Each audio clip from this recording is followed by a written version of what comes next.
就是国军是捍卫我们国家安全最重要的骨干部队，我们绝对支持国军。他们的演训如果需要跟我们外交部这边做一些配合的话，我们外交部绝对配合。有关于我们跟巴拉圭的这个邦交，目前都还很稳定。有关于中国他们送一批物资到巴拉圭这件事情，这个和事实不符。实际上是有一些巴拉圭的商人，他们向中国采购这些防疫的物资，带到巴拉圭去。那有一些巴拉圭的人以为是中国送的，但是实际上这是采购的，这个是商业的行为。那至于说有其他我们跟那个邦交国之间的关系的话，那我想中国在很多的国家都有这些动作。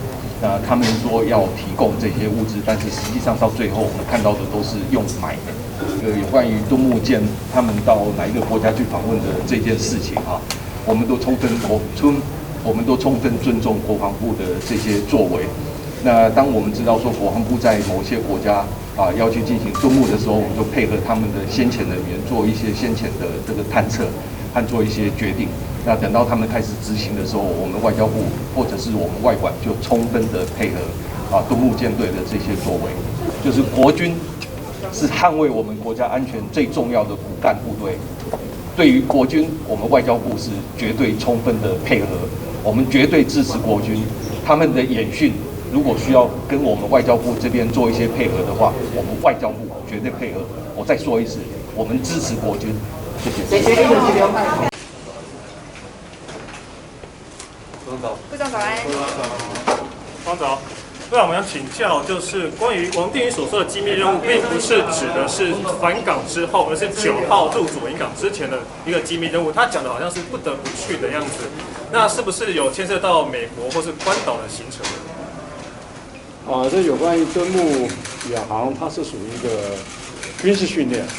昨天我在记者会跟大家报告那么它是军事训练，所以它的科目除了敦睦邦谊，还有学生的教育课程跟实务结合之外，它的军事训练就是在区域的海域做护航的一个训练，跟这个海上的战略的补给线的战场经营，像这一类都在这个敦睦远航训练里面来做，这是跟我们战备台风防御战战备任务是有关联的。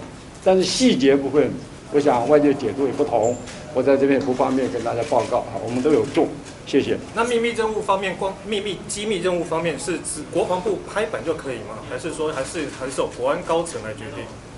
没有，这个是我们年度计划的一个科目，都在我们自己本身的防卫作战的这部分范畴里面。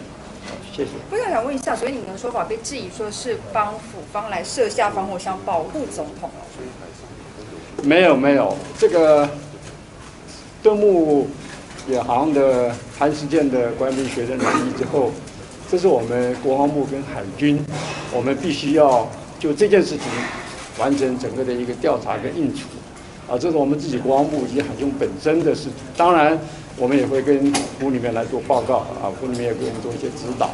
部长，是20号的时候有总统找你们去官邸里面开会，也有找来了陈时中一起开会，当时的情况是如何？这个防疫是由陈部长 CDC 主导，所以我们这次韩实践染疫的状况，我们必须很多地方要就教，要请教 CDC 他们专家的意见。这样的，我们不管是做调查或者未来的防疫防处，我们都是有帮助的。所以这个是一定要联系也请教的。所以部长要请教，所以在海上跟有其他国家的友军有接触，所以是这个意思吗？